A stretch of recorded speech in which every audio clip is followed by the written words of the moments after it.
Just raw passion. Talent and drive. This is your shot!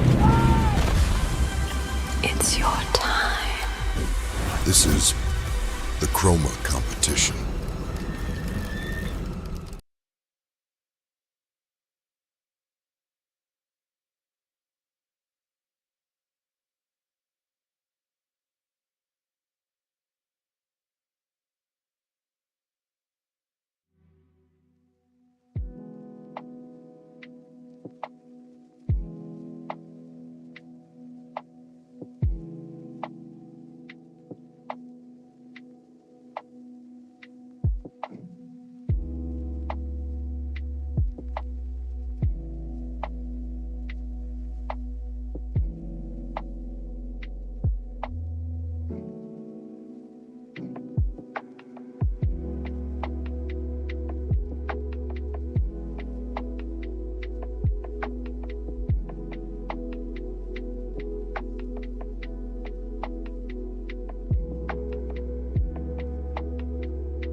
AI requires stronger data, but rights are complex. Access is limited. and trust is critical. Meet Protégé, the trusted bridge between media and AI. With over 70 partners spanning across 6 continents, we cover a variety of media industries, including movies, TV, news, and sports. Our team brings deep expertise in content licensing, engineering, and data science. Trusted by top AI companies to power model training with high-quality, diverse audiovisual data. We are founding members of the Dataset Providers Alliance and leaders in ethical AI licensing, empowering content owners and advancing AI with data that delivers.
Welcome, everybody.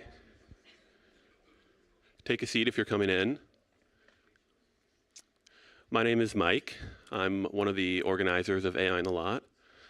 And welcome to day 2 of AI on the Lot. I hope you had a great time yesterday. So just to remind, I know some of you might be coming here for the first day today, so I want to give you just a quick overview of what's going on. This is the Culver Theater. We'll have panels, presentations, experts like Doug Shapiro explaining what's going on, teaching you about the field. And then a short 2-minute walk away is the Culver Labs. And we have many, many, many enthusiastic, eager AI artists there who will literally sit down with you and give you walkthroughs of tools, workflows, and show you what you're working on. And they would love to see what you're working on. So if you're more into that, check out the Culver Labs. If you want to sit in a seat and listen to the panels and presentations, Culver Theater. So today, I'm going to introduce Doug Shapiro. He's our keynote speaker for today. Now, Doug has a very impressive career as a media executive, but that's actually not why he's here today. He's here because he writes the best and most objective essays about what's happening in the space right now with generative AI. And I think it's worth thinking for about 45 seconds why he writes. Now, George Orwell says there are 4 reasons why someone writes. Number 1 is sheer egoism. Doesn't need an explanation, especially for an audience of people that work in the movie industry. But that is not Doug. That is not Doug. Number 2 is aesthetic pleasure, just rubbing words and ideas together. Number 3 is for a political purpose. This is not Doug either.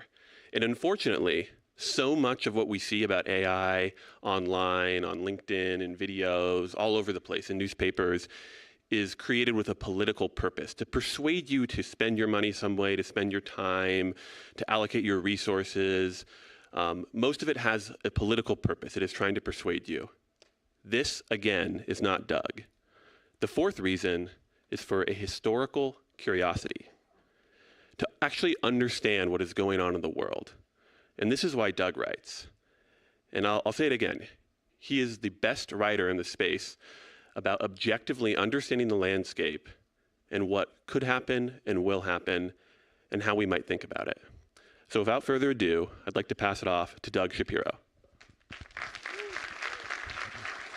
Thank you. Thank you, Mike. That's quite an intro. Definitely, I'd say that's the best intro I've ever had.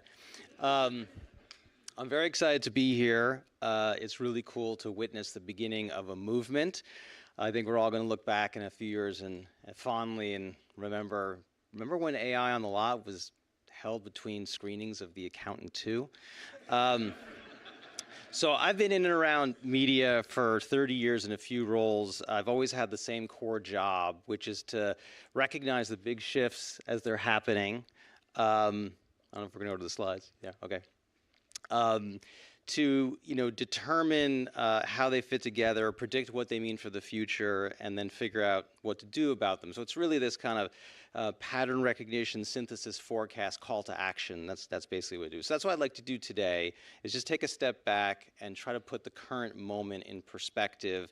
I think Gen AI is going to have a really profound effect on the media business in ways that most people, maybe even some of the people in this room, this is obviously a progressive crowd, you wouldn't be here otherwise, but I think maybe even in some ways that people in this room don't appreciate. My 1-sentence summary is that the last 15 to 20 years in media were really defined by the disruption of content distribution, and the next decade plus is really going to be defined by the disruption of content creation. I think it's really going to upend the media business, but it's also going to create opportunities. And I'm going to stay anchored to this thing because the only way I can't possibly see what's behind me. Here's our agenda. I'm going to start with the first disruption, how it got us to where we are today. I'll briefly touch on the current state of TV in the US as a case study in disruption, and then I'll talk about the disruption that's coming. AI is still at a very formative stage. So right now, I would say there's more questions than answers, but I think it's also very important to be asking the right questions. So I'm going to try to walk us through some of those. This presentation is going to be a little bit information dense, but at the end I'll put up some contact information, and I'm happy to send the slides to anyone who wants them. You can, as Mike said, you can find a lot more about all this stuff in my Substack. I'll give everyone a moment to, sign up. Go ahead if you need to.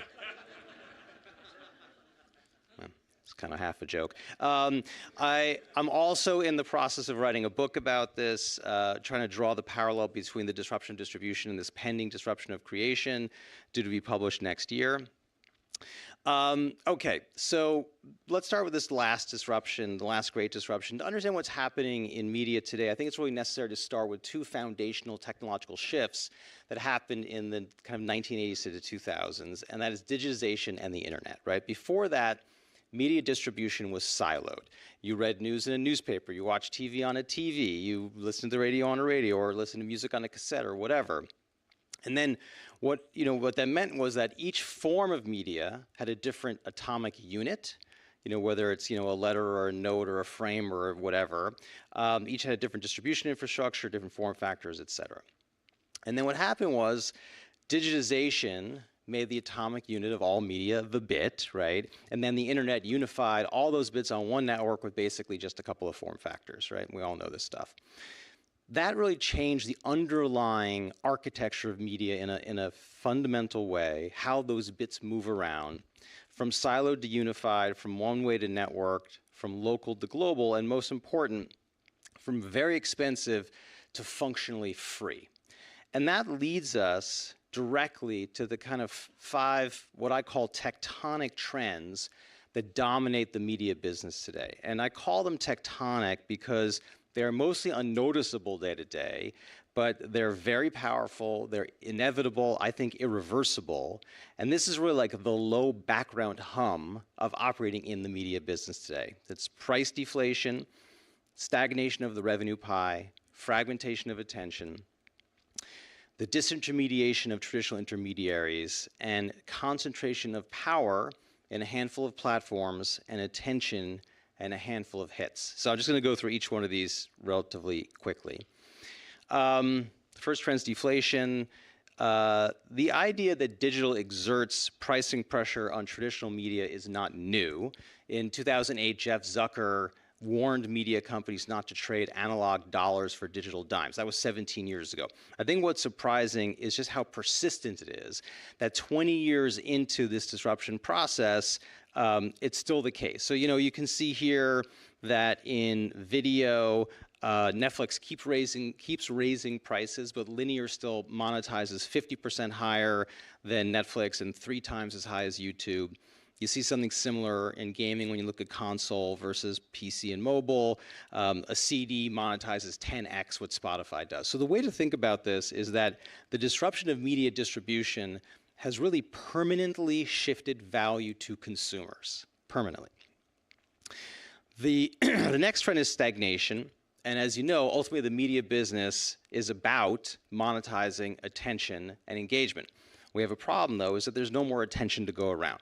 What you can see on the top here, bit of an eye chart, but the average US adult is spending 13 hours a day with media. It's 75% of waking time. And on the bottom, what you can see is a time series of time spent with media. It grew with the advent of mobile. We had a major new form factor, kind of flatlined, then we had this COVID bump, and it's really been stagnant since then. And so, with time spent not growing, it creates a sort of structural constraint on media growing. It's really hard for the overall media revenue pie to grow. And this chart is showing that globally, media entertainment is not growing adjusted for inflation. That's the orange line, is the real number. This is all media. Like, this is not old media. This is everything. This is search and social and gaming and things that you'd think were growing. The third trend is the fragmentation of attention. And fragmentation is happening for one reason that's obvious and one that's not as obvious. And the first reason is that there's just this explosion of content due to falling barriers to entry. And distribution is the big one, as I talked about before, but it's not just distribution. You're seeing, to a lesser degree, production, monetization, marketing are all being democratized to varying degrees by new tools and platforms, right? And you can see this vast increase in content, particularly driven by creators. So for instance, Hollywood, by my math, puts out about 15,000 hours a year of new TV and film. And there's about 300 million hours uploaded to YouTube each year. So it's 20,000 times as much. If you look at music, independent musicians or non-major label music, there's about 24 times as many tracks uploaded daily. And you see a similar thing happening in gaming, where there's, maybe 10,000 games available on Xbox, there's 200,000 on iOS, and a lot of those are independent games. And all of these numbers are going to get only more dramatic as Gen AI advances. Like, none of this is really showing you the impact of AI yet. The pushback is most of this. I think you may have just said it. What did you just say? Someone said something. No? Nobody said anything? I'm imagining stuff. That's a bad sign. Anyway, if somebody had said something, they would have said, the pushback here is a lot of this stuff sucks. And that is true. A lot of this stuff is not good. A lot of it is empirically unwatchable, whatever. It's not even AI slop, it's human slop, but it's slop. But that brings us really to the second and less obvious reason that fragmentation is happening, which is that the consumer definition of quality is also shifting. And I think, think about what's happening in TV as an example. I used to work at Time Warner. And the definition of quality in TV used to be an HBO show, right? It was like, big budget and high production values and famous actors and critical acclaim and all that kind of stuff. But what's happening in TV is that all those things still matter, but at the same time, there's these new measures of quality emerging. Is it authentic? Is it relatable? Is it digestible? Does it provide social currency? Is it relevant to my social network? Whatever. And so all of those things are changing the definition of quality for some consumers some of the time. And this is really happening across media. If you think about what's growing in media, it's YouTube, it's Roblox, even in music, it's functional music. It's not stuff that you would consider high production value. And you can see that here. Here's some empirical evidence of this fragmentation within different media formats. In video, I estimate that about a quarter of all video consumption is now social video. It's YouTube, TikTok, Reels mostly. In music, this is data that Spotify puts out every year. It shows the proportion of music streams that are represented by the major labels and Merlin, which is the biggest collective of independents. And major labels have been quite resilient despite this, this enormous increase in supply of music, but still their share of streams falls every year. So in 2017, they had 90% of streams. Now we're, getting closer to 70. And in gaming, a decade ago, casual mobile didn't exist. Now it's half of the gaming business. And a lot of these are independent games. So that was consumption. Now let's talk money. By my estimates, the creator economy is now about $250 billion. So that's roughly 15% of the total media and entertainment market. But in the last 4 years, it has represented about half the growth. And so if you sort of step back and think about the last few slides I showed you that the volume of creator content is multiples, orders of magnitude bigger than, or at least multiples bigger than what you could call corporate media content. Consumption is maybe 25% of the total, roughly, rough justice, and monetization is maybe 15% of the total. It is a safe bet that all of these numbers are going up. And so within the context of what I was showing you before, of this kind of fixed pool of value, it means that the creator economy broadly is invariably going to continue taking share of value. All right, so the fourth tectonic trend is disintermediation of traditional intermediaries. And this shows kind of the historical media value chain. You have creatives and producers, publishers, aggregators, distributors, and consumers, right? Here is another way of showing the same thing. And the point here is that most of the household names in media, the most powerful names in media, are really intermediaries. They're really middlemen between the people who make the stuff and the people who consume the stuff. Studios, music labels, video game publishers, newspapers, whatever. They have all extracted most of the value in media historically because they do things that are very hard for creatives to do themselves, right? They finance production, they arrange the marketing, they assemble talent, they do the distribution, all that stuff.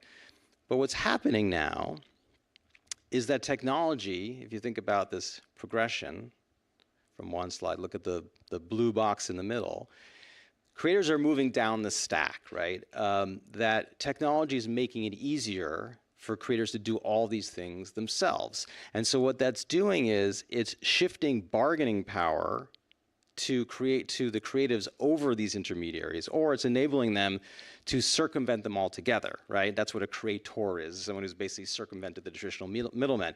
But when you think about things like Taylor Swift saying, I don't need a studio, I'm going to create the Eras Tour movie by myself and distribute it myself, or you look at this recent Ryan Coogler news, which I guess is not precedent breaking, but this idea that you're going to have a rights reversion in motion pictures is quite uncommon. It's indicative. It's a nuanced thing because this kind of shift in bargaining power happens deep in the bowels of contracts and stuff that you don't see, but it's also happening. Think about how much more leverage a new musician has that now than 10 years ago, because they walk in the door, they have a couple hits on SoundCloud, they have 200,000 followers, they're already making money on Spotify. The last trend is what happens when so much media consumption shifts to networks. And as I mentioned, pre-internet, most media distribution was one way. Now most media is consumed on networks, which are two-way. And I would say the most important thing about networks is that they're subject to very, very powerful positive feedback loops that make strong things stronger. So there is a supply side and a demand side dynamic here. The supply side dynamic is you have network effects, right? And network effects result in this unprecedented power for platforms, or what somebody yesterday referred to as the new gatekeepers, right? And what this chart here shows is the market cap. It's a little dated, but indicative. It shows the market cap of the biggest platforms relative to media, and the point is that the smallest platform, Meta, is bigger than the whole media industry combined. And what you see here on the right is global ad revenues, and those tiny little blue blips are media companies, and the rest are the tech platforms. So the point in these charts is that what we call media companies are now a tiny part of the media industry. So there's also this demand side dynamic, which is that these positive feedback loops tend to amplify popularity. And that's because consumers, especially in this very noisy world with so much supply of content, consumers consider popularity a signal of quality or a unit of social currency, right?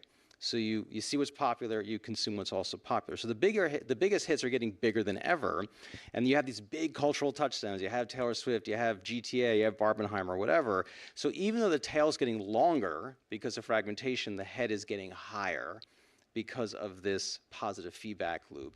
And you end up with these kind of power law-like distributions. I don't even know if you can read this, but I guess you can. This is like the first time anyone's ever been able to read this slide.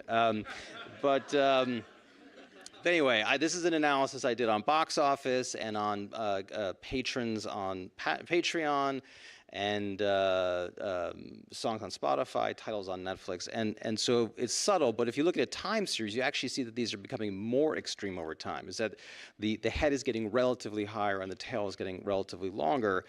And this is changing the economics of media in a few ways. One is it makes the business riskier because the distribution of returns has become wider. The middle is getting hollowed out. You used to be able to make money in the middle, like think mediocre cable networks or mediocre radio stations or whatever. There's really no middle anymore. And it also shifts even more bargaining power to the top 0.1%, because if you're at the head of the head of the head, you know it, and you're going to extract that leverage. So that's the current state. I don't know if this is depressing or not, but just based on your faces, it looks really depressing. But this is the current state, right? Like I said, this is the kind of the inevitable reality, the low background hum of operating in media today, is that you have this persistent price deflation, you have stagnation of the pie, you have this fragmentation of attention, the weakening role of intermediaries, and this kind of concentration of power in a new place, and these new gatekeepers and attention in a few hits. All right, so let's talk quickly about how these trends are affecting Hollywood specifically, this kind of case study and disruption. And I'm going to move quickly through this because I think there's a lot of stuff but if you're familiar with Clay Christensen's theory of disruptive innovation, this chart shows how Netflix ran the whole disruption playbook to a T, right? Disruption always starts from the bottom. That's what they did. They started with crappy, deep library movies and TV shows. They picked off kids, they picked off unscripted, then they picked off originals. And today, Netflix, I think, is undoubtedly the most powerful company in Hollywood. So I'm going to come back to this chart later. That's what you call foreshadowing. Which is a literary device. Okay, so I won't belabor this, you all know it, but as a result of this disruption, linear TV is really suffering, pay TV subs are falling, viewership is falling other than sports, the viewership declines are most dramatic in the youngest cohorts, you know that stuff. The conglomerates, the big media companies' response to this, of course, has been to launch their own streaming services, the Disney Plus and Paramount, Peacock, and HBO Max, or HBO or Max, or HBO, or I don't remember, whatever it's called. The artist formerly known as something. But anyway, they spent a ton of money ramping up production, and this is showing you originals in the US. They also lost $30 billion cumulatively between 2020 and 24. And what you can see here is that profitability has improved in 2024, but there is no real visibility of streaming profits replacing lost linear profits. And the reason for that gets back to the deflation point that I made earlier, which is that streaming monetizes at a lower rate than pay TV on a per home basis. And so here you can see that the average pay TV household generates 3 times as much subscription revenue, 7 times as much ad revenue, and that gap will probably narrow over time, but it probably will never close. And so this shows you total video revenue in the US, and the point here is, the orange section is streaming, and the blue section is everything else, which is linear plus home video plus box office. And the point here is that video really hasn't grown in the United States in a decade, because streaming, the growth in streaming is basically just offsetting the decline in everything else. And of course, it is declining, again, on an inflation-adjusted basis. The bottom line of all of this is that video profits are now down for the big media companies. So this chart is showing you all video for the media conglomerates. The blue bar is revenue, the orange is operating cash flow. And so what you can see is that from 2017 to 2024, revenue didn't really grow. So sorry, when I say all video, so this is linear plus streaming plus studio. So this is all revenue you could derive from video. So revenue barely grew up, modestly over that time frame, and profits were down about 30%. So when you consider the problems in Hollywood today, right, when you think about morale or reduced production or everything that's going on right now, it's really because there's just less money in the system. That's all. There's just less money in the system, and it's for these structural reasons. Of course, stocks suffered. What's interesting, and this is dated, but the green bar is Netflix. The rest is the rest of media. Netflix is now bigger than, the market cap is bigger than the rest of the media industry combined. Okay, so let's just take a beat here, move into our third and final section. I have no idea how I'm doing on time, but no one's yelled at me, so that's good. Everything that we've talked about so far is a lagging indicator of the last disruption, right? The plummeting cost to move bits around. All the tumult in the industry has nothing to do with AI. And now this next disruption is coming. That's why we're here today, because just to draw this parallel, just as the internet was this new general purpose technology to move bits, Gen AI is a general purpose technology to make bits. And video of all media is maybe the most susceptible here, because the entire business model is built on the cost structure, right? It's built on this this kind of model of scarcity. As you know, one person can write a book, and Billie Eilish and her brother can make a multi-platinum album in his bedroom studio or whatever. I don't need to tell you. You still need like hundreds or sometimes thousands of people to make a premium TV or a blockbuster film. I also don't need to tell you that AI video models have made astounding progress in the last couple years. And normally, if I was like talking to a traditional media company, this is the part where I would show some cool videos, and I'd show like, this canonical Will Smith eating spaghetti thing that was so disturbing, and I'd show like a Dave Clark or Nick Cleveroff or Jason Zada or Paul Trillo or Chad Nelson, some really cool thing. I'm not going to do that because, you guys have seen all those, or maybe even, depending on how you are, made them. So I'm not going to show you that today. We all know this disruption is coming, but what exactly does that mean? How is it really going to affect the creation and distribution of value in the media business? And the answer is we do not know and cannot know that yet. But just to take a cue from this Einstein quote, what we can do is make sure we're asking the proper questions. So what I want to do for the rest of the time here, I'm doing pretty good on time, is just to kind of walk through a few of these questions, these like kind of key, what I call known unknowns, because there's unknown unknowns too, but let's talk about the key known unknowns. And as we go through this, there is actually a logic to the sequence of how I go through these questions. All right. The first one is, how much is AI really going to bring down costs? And I think, like the answer to most questions, it depends. This is this chart from the recent Fabric report. I saw it like 6 times yesterday, so figure 7 times the charm. But it makes the point that there's this, you can approach AI filmmaking along a continuum, right? At one extreme on the right, you can prioritize control and try to plug it into existing workflows. And then on the other end, on the left, you can prioritize efficiency by starting AI first. And so this is definitely an eye chart. I mean, the former approach of plugging into existing workflows, are going to yield incremental benefits. Maybe you're going to get 10 or 15%. There's people in this room who could make a much better version of this chart, or much more up to date on the state of the art than I am. The point here is that from what I've seen, a lot of the studios, the major studios, are experimenting very quietly with, localization services and maybe some VFX automation and some stuff in nothing final pixel. They're approaching it in a very cautious and incremental way. And then you have the other extreme, which could really yield massive cost savings, because let's just say for the sake of argument that you're always going to need human oversight and judgment and artistry, which is something I believe. The number of people that you then need is probably approximated by the above-the-line talent in a normal production, roughly, right? And on the average blockbuster film, that's less than 20% of the cost. And so what that means is that other 80%, all below the line, the post-production, other, today on a traditional blockbuster film, that's like $1 to $2 million a minute, right? Eventually, over the next 5 to 10 years, that may approach the cost of compute, like 4 or 5 orders of magnitude less. And to state the obvious, that would dramatically change the barriers to entry to create narrative video, if that's what happens. All right. Now, the next logical question is, okay, great, but how good is it really going to get? I think it's unquestionably keep getting better for a few reasons. First is that frontier research in AI is not focused on video, but video is going to benefit. So if you think about like world models, which are really going after the prize of better autonomous vehicles or robotics or digital twins or whatever, that's what they're going after, but video will benefit from it. Second, there is no fundamental technical constraint to these models getting much better, because bits are bits.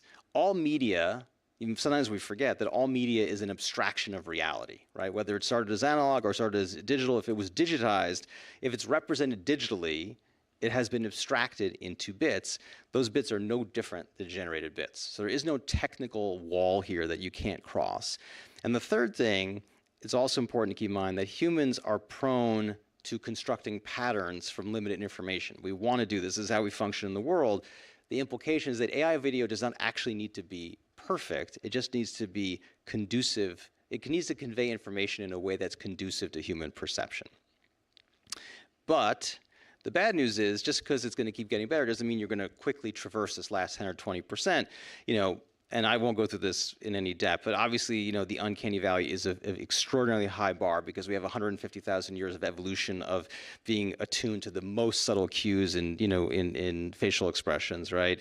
Models continue to struggle with complex physics, like my model breaker is man in a smoky pool hall breaking a rack of balls. Go home and try that. I've never seen any model come anywhere close. I'm not testing these models every day, but if anyone could actually get a model to figure out what that means, let me know. Anyway, and you know, you all know better than I that it's very hard to generate shots today that would be simple for a first-year film student, right? So we're not there yet. Okay, another wild card is whether consumers are going to embrace it and for which use cases. My bet is that it's only a matter of time, and the point of this slide is that the history of film is essentially a history of increasing degrees of syntheticism. That's a hard word to say, by the way, syntheticism. You know, when you think about like stop motion and maquettes to, you know, CGI to performance capture and virtual production, whatever, that's been happening since film began, and consumers don't care as long as it doesn't take them out of the story, right? But again, the reality is we just don't know, and AI is a lot more emotionally charged than those other examples I gave you. And so as it progresses and it threatens more jobs, by the way, I'm like now a Waymo addict. Like I've Waymoed, like I've been doing so much Waymoing here, and I didn't realize how much I enjoyed not having to have awkward conversation. Anyway, I mean, like you could just see there will potentially be this very visceral backlash, to especially, you know, if people are losing jobs, and especially if it's a genre that is intended to convey some sort of humanity, right? So you can imagine that along this continuum, you know, some genres are going to pose less resistance than others. So, you know, social and memes will be first, and then ads and animation and music videos, and then educational and docudrama. You know, obviously comedy and drama will be the very last to go, if ever. Okay, so we're building here, believe it or not. The next logical question is, all right, then how disruptive will it be to Hollywood? If you don't work at a traditional studio, you may think that you actually don't have a dog in this fight. And I would say you do. Everyone has a dog in this fight, because the more disruptive it is, the less profit there's going to be for everybody. And I think, you know, implicit, sorry, just to make this point, implicit in this question is that disruption can mean different things. Sometimes it means that a business is destroyed, like what digital photography did to Kodak, and sometimes there's room for the new competitor, as is the case with, you know, Airbnb and Marriott, right? So disruption does not always mean death. It just means that there's a new entrant in the market, they're going to take some share. In this case, Gen AI has the potential to be extremely disruptive, because I think it's going to exacerbate the low-end disruption that's already happening. And what this is showing you is this chart on the left, is that YouTube is now the #1 streaming service to televisions in the United States. More than Netflix, and it's more than everything else combined. You know, it's more than Hulu plus Max plus Roku plus Tubi plus Peacock, but whatever. It's more than all of those. And on the right, you can see the time series of this, that is up 50% in the past 2 years. And so before, I showed a slide illustrating how Netflix disrupted Hollywood from the inside, meaning by making the same kind of content at the same cost in the same way. But now creators are disrupting TV from the outside. And as I said before, the way disruption always works is it starts from the bottom. And so what's happened here is that creators, as exemplified here with this YouTube line, have already picked off kids. You know, the kids business is gone. YouTube has taken it over. The most popular kids show in the world is Cocomelon on YouTube. Then the next thing will be unscripted. The most popular unscripted show in the world, if you think about it as a show, is Mr. Beast on YouTube. And so the idea here is that, you know, Gen AI throws gas on the fire and enables the quality of creator content to continue moving up this performance curve. So there's a really important implication here. It's this kind of key insight, which is that Gen AI does not need to produce comparable quality to Hollywood to be extremely disruptive to Hollywood. And that's especially at a time, as we talked before, when consumers are de-emphasizing high production values. And so that's the sort of provocative title of this slide here, is if it can produce 80% of the quality at less than 10% of the cost, that would really upend the TV business. And of course, this slide is comparing the cost of a Pixar movie with Where the Robots Grow, which I'm sure you're all aware of, which is billed itself as the first feature-length AI-enabled animated film. You can see it costs 99% less. Is it Pixar quality? It is not, but it doesn't need to be, especially if you're 5 years old. Okay, so how fast does this happen? We're wrapping up soon. And And the answer is it could happen relative to the last disruption. It could happen pretty fast for a few reasons. One is we're dealing with internet scale, right? So this is not one entity, Netflix, disrupting the TV business. This is a near infinite number of this is like in a Game of Thrones context, there's a lot of discussion about like, the Khaleesi versus the Kingdom of the North versus the Lannisters or whatever, but the army of the dead is at the wall, right? The army of the dead, an infinite army of the dead, which is creators. And so, which is not to denigrate them. And it's actually a really bad analogy because I hope I don't spoil this show that was on like however many years ago, but at the end, Arya does the thing with the knife and anyway, whatever. It's a bad analogy because the White Walkers all died. But sorry if you were going to watch it tonight. But anyway, before I mention that Hollywood puts out about 15,000 hours of fresh content a year, YouTube has 300 million hours uploaded a year.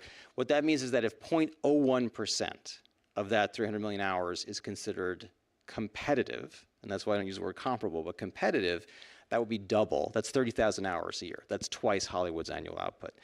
Second is that the last disruption required a huge lift in infrastructure, digging trenches, pulling fiber, cell towers. You don't need any of that anymore. You also don't need this huge change in consumer behavior in terms of adopting broadband, adopting streaming. The third thing is that the major studios are really not well positioned to head this off for a variety of reasons. They're, obviously there's unresolved legal issues. They're afraid of talent backlash. I think the biggest problem is just cultural. They were disrupted by a change in content distribution. Content creation is much more core to what they do. And I think that, I haven't seen that many traditional studios here, which I think is kind of telling. Okay, second to last question? I think second to last question. Is our current thinking too limited? Most of the focus that I've heard at this conference over the last day is really about making TV shows and movies more efficiently, doing the same thing for less. My bet is that that's not going to be the killer use case of Gen AI. All new media starts out as an imitation of the prior medium, or what's called skeuomorphism, right? The first magazines were static PDFs. The first films were basically recorded stage plays. The first online video was like download or streaming. And then what happens is, and really a new medium only really flourishes when the creatives figure out what are the unique attributes of this medium and how do we use it to do unique things, right? And so, in online publishing, it's hypertext links and infinite scroll and embedded, video and blogs and newsletters, blah, blah. Anyway, you could read this. But, just think about video, and we have short form and vertical and ASMR and new content formats and vlogs and all this stuff, live streaming, whatever. So the question here is, and I want to give a prop to Mike, not only because he gave me such a lovely introduction, but we were talking about this over a beer once, and he's like, I don't want to do that. I want to do something that's noomorphic. I'm like, noomorphic? I like that. So Mike gets credit for coining the word noomorphic. Question is, what is the noomorphic? What are the noomorphic applications of generative AI video? We don't know yet, right? But what we do know is that Gen AI has some unique attributes. It's cheap, which means you're going to see a lot, broader representation. You're going to see, maybe A/B testing at scale. You're going to see things like much more fan creation, much more individual creation. We could have a world, in 5 years where the biggest competitor to media consumption is media creation, right? What does it mean for something to be rendered in real time, right? Like the idea of, contextual or personalized or emergent or interactive, whatever, you can get the idea here. So I'm just going to caution you all from thinking too narrowly about what Gen AI can do. All right. No, actually, there's two more questions. So this all leads to another obvious question, which was posed yesterday, which is, what is the business model of an AI-first studio? And I would say that if it's just to make movies and TV shows more cheaply, that's going to work maybe in the near term, as the major studios are really stuck. They're calcified. They're stuck with legacy workflows and much higher cost structures. I don't think that's a sustainable model longer term, because with no barriers to entry, new studios are going to keep cropping up. I'm sure you saw this. This is the chart from the Fabric Report, 100 studios globally. What does this look like in 5 years, right? Is this 1,000, 10,000? There's 130 million YouTube channels. Is this going to be 130 million? I don't know. It depends how you define a studio, right? Also, the big studios are going to lag behind, but they're eventually going to catch up. And so what you see here on the right is what happened to animation post the release of Toy Story. The orange blob thing is CGI, and the blue is hand-drawn or traditional. And the point is that it took basically over a decade after the release of Toy Story, but CGI eventually took over the animation business. And I think that will happen here. Eventually, there will be a Toy Story moment in Gen AI, and I think all the studios will be awakened from their complacency. So, publishing is really a cautionary tale here, because when the internet came in, it crushed the barriers to entry in publishing. That was obviously really bad for any kind of incumbent traditional publisher. This is a chart for Lee Enterprises, which is a portfolio of local papers, got demolished. But the very same low barriers to entry that paved the way for Vice and BuzzFeed and Mashable and Mike were also ultimately their undoing. So this is a cautionary tale. Okay, last and final question, and the most important one, is this. What is still scarce when content approaches infinite? Because the good news is that when one input into the production process becomes abundant, other things get scarcer and more valuable. And here's my list. I'm thinking about this list and revising this list all the time. One is compelling original stories, right? Like, what is Gen AI great at? Derivative. It's great at doing things that are kind of like something else. So things that are truly original in an intentional way, not like randomly original or accidentally original, I think are going to be more valuable than ever. Distribution, curation, obviously more stuff. A lot of these actually, as I go through them, are through the lens of the consumer. What filters are consumers going to use to cut through this enormous volume of stuff, this infinite volume of stuff? This is not only algorithmic curation, this is also editorial curation. I mean, that is basically what influencers are, right? Is like, who do you trust? I think trust is, if data was the new oil 10 years ago, I think trust will be the new oil. Consumer time and attention, and what I mean by that is there's a lot of entities that have time, whether it's, brands, or you're in a, today everyone's an ad network, right? Like, you're on your Uber app and you're seeing ads. Wherever you are, there's ads. That attention is very valuable. First-party data, tracking, monitoring, and measurement is a mess as it is. Cross-platform, it's going to get much worse. Marketing prowess, right? That's going to be more important, more valuable than ever to cut through the clutter. Real authenticity, provenance, and craft, that's going to be, I think there's going to be a lot of media where people care a great deal about the backstory of how that was created, the underlying human connection of it. Fandoms and community. I think people will choose content sometimes based on the community that is built around that content. Trusted IP and brands, nostalgia and library. You can't create authentic nostalgia, right? That's an oxymoron. IRL experiences, like, how do you create scarcity out of something? I think a lot of creators are still going to want professional validation. I think that's one of the saving graces for the major studios. And you can think about what the music labels did, which is this is what they did, is that their value proposition to creators or creatives really changed as the barriers to entry to create and market and distribute went down, and they became these kind of brand magnification marketing machines.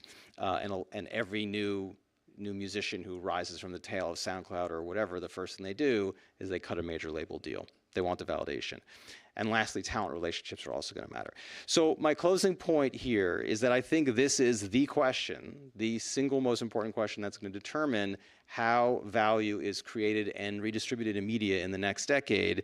And I think we all should be, continually asking ourselves this question, and making sure that whatever we're working on, we're focused on, at least somewhere in the background, we're thinking about what is still going to be scarce. All right, so with that, I will stop. I said I promised that I'd put up the, if you want the slides, the bottom QR code is my contact page on my website. Happy to send it to you, and happy to take questions if we have like 4 minutes. Do we have any time? It's so funny. I know you're supposed to tell me the time. I can't see you at all. Like, you're just like I can't see you. I mean, It's, oh, 3 more minutes. Okay, we have 3 minutes. So who has 3 minutes worth of, who has one question for my 3-minute answer? Okay. Can you talk about discovery in an age of glut, especially when SEO is going to hell and now we're searching through these beautiful search engines that are part of Gen AI? So the question was, what happens to discovery? Answer is, I don't know. I think there's gonna be a variety of different approaches to discovery. Obviously, that is, you're still gonna have Google. You could have a world where in a few years, we all have an AI agent that we entrust to kind of watch what we're doing and listening to. And I mean, if you want to go like sci-fi, we're wearing wearables and it knows our heart respiration and listen to the whole day and knows our boss yelled at us or whatever. Like, yeah, exactly. Where you could have an agent that disintermediates all known curation today and actually is going out on the network and pulling things for you. So it's going to be that is how Google became a multi-trillion-dollar company, is solving that curation problem. I don't know what the answer is. I think it's going to be a variety of things. I do think that trusted editorial curation is also going to be as important, maybe more important, and that is what is driving a lot of this growth of the creator economy, is that people forge these parasocial relationships with these creators and they say, well, I trust this person, I trust the brand of this person, that they're gonna not waste my time, that the stuff that they care about, the products they care about, are things that I'm gonna care about too. So during the beginning of the Gilded Age, the steam pump disrupted the oil fields with the creation of the pipelines. Thus, the Teamsters were created. Today, we still have the Teamsters. How is Hollywood going to deal with this, dealing with the, well, you said it best, digitization and commoditization of the bit and media? So the question is, how is Hollywood going to address this given the strength of the guilds? Is that kind of your question? Well, labor, right? Yeah. They lit the oil fields on fire. Yeah. That's how they were able to form the unions. I think it's a big problem right now. I think that's the reason why you don't see studios on any of these panels. And I think that everyone's really, especially post-strike and with this, next potential, whatever, we're gonna go through another contractual period next year. I think it's a really big problem. My guess is, what you're seeing now is you have like you have Darren Aronofsky and you have Cameron go on the board of stability, and you have this sort of like, you have Natasha Lyonne and Asteria. You have these sort of like thawings happening, and I'm aware, and you're probably all aware of a lot of like, there's real brand name directors and showrunners who are starting to experiment with them. You have the Agbo, you have A24. Like, you have this sort of like slow thawing in Hollywood. So I think that continues. I think that you're going to have the Toy Story moment. That's my guess, is that you have the Toy Story moment, something comes out of the blue, outside the system, it's made for a fraction of the cost, it's super popular, everyone's talking about it, it's on YouTube, everyone's watching it for free at home or whatever. And I think that will give the studios the air cover, because then they say, look, our business is now threatened. We need to go after this, we need to pursue this. And if you continue to stay anchored to the old ways of doing business and the old job titles and all of that, then we're all going to go down together. I think it's going to be kind of ugly and challenging, but I think you're going to need some external things to happen to shake up the system. Are we out of time? Oh, okay. Thank you.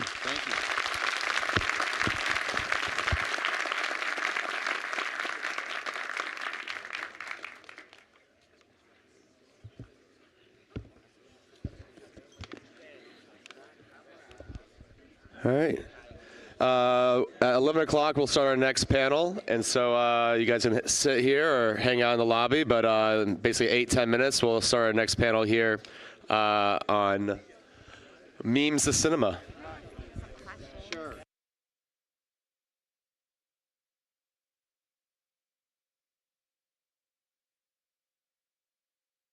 Not me, but I'll take it. I'll take it. There you go. I have a backup for you. I'll send it to you.